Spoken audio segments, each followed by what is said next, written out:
Elections के वक्त दो बड़े ओहदों के ऊपर तब्दीलियां मुतवक्को जो हैं करीब आ रही हैं। एक है DJISI और दूसरे हैं चीफ जस्टिस ऑफ पाकिस्तान।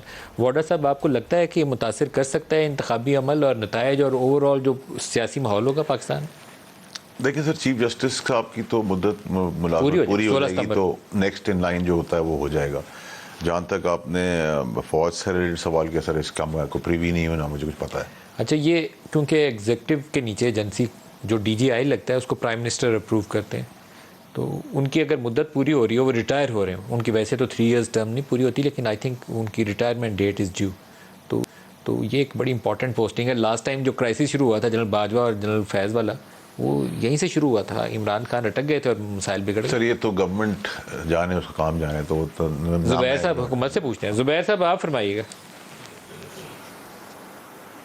एक तो हमें ऐसा इम्प्रेशन देना भी नहीं चाहिए, बावजूद इसके कि उसमें हकीकत भी हो कि पाकिस्तान का एक वजह जो है उस तरह से तरक्की ना करना, बिकॉज हम इंडिविजुअल्स पर बहुत ज़्यादा डिपेंड करते हैं, सिस्टम पर कम करते हैं। हमारा इन्हिसार ज़्यादा उस पर होता है कि कौन सा पर्टिकुलर इंडिविजुअल है। जैसे आपने ISI चीफ की बात की तो आपको याद होगा 2011 में मेरा ख्याल है जनरल शुजा पाशा को 1 साल की एक्सटेंशन दी गई थी। वो ISI चीफ ही थे और हम समझ रहे थे कि पाकिस्तान के तमाम मसाइल हल हो जाएंगे उस एक्सटेंशन देने से जनरल शुजा पाशा को। मेरा ख्याल है उससे नुकसान ही हुआ था, तबाही हुई थी और कुछ भी नहीं हुआ था।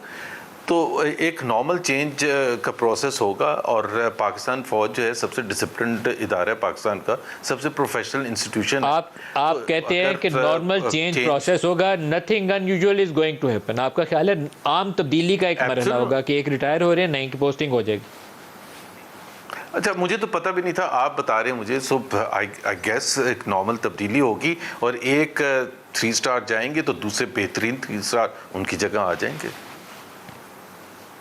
और चीफ जस्टिस 16 सितंबर आप तो इंतज़ार कर रहे हैं नून लीग वाले कि वो जाएं और नवाज शरीफ के केस जो है अदालत में लगने शुरू हों। वो तो एक आम रूटीन तब्दीली नहीं है आपके लिए यार। नहीं, हाँ, तो उस पर मैं खुल के बात कर सकता हूँ।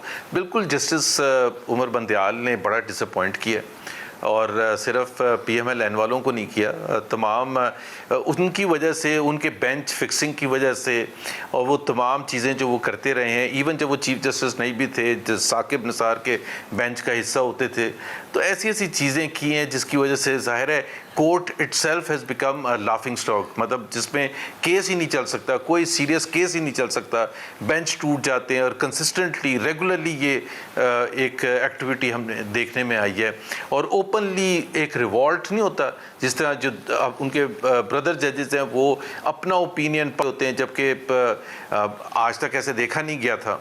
सो मेरा ख्याल है उमर बंदयाल के जाने का तो हम सबको बिल्कुल इंतज़ार है और हम समझते हैं कि जस्टिस फ़ाइज़ ईसा आएंगे तो इंसाफ के तकाज़े पूरे होंगे और एक वो जो एक उसमें भी टाइम लगेगा उनको एक कायम करने में, अपना इम्प्रेशन और कोर्ट की जो क्रेडिबिलिटी को बहाल करने का।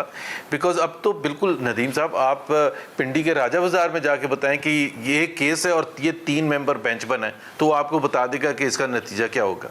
तो अगर एक रेडी वाले को भी पता है कि इसका नतीजा, तो ये क्या is what does it say about the credibility of the Supreme Court? तो उसमें मेरा ख्याल है जस्टिस पता हो या ना पता हो, पिंडी के राजा बाजार में पहले पता होता है। आपने मिसाल सही दी है।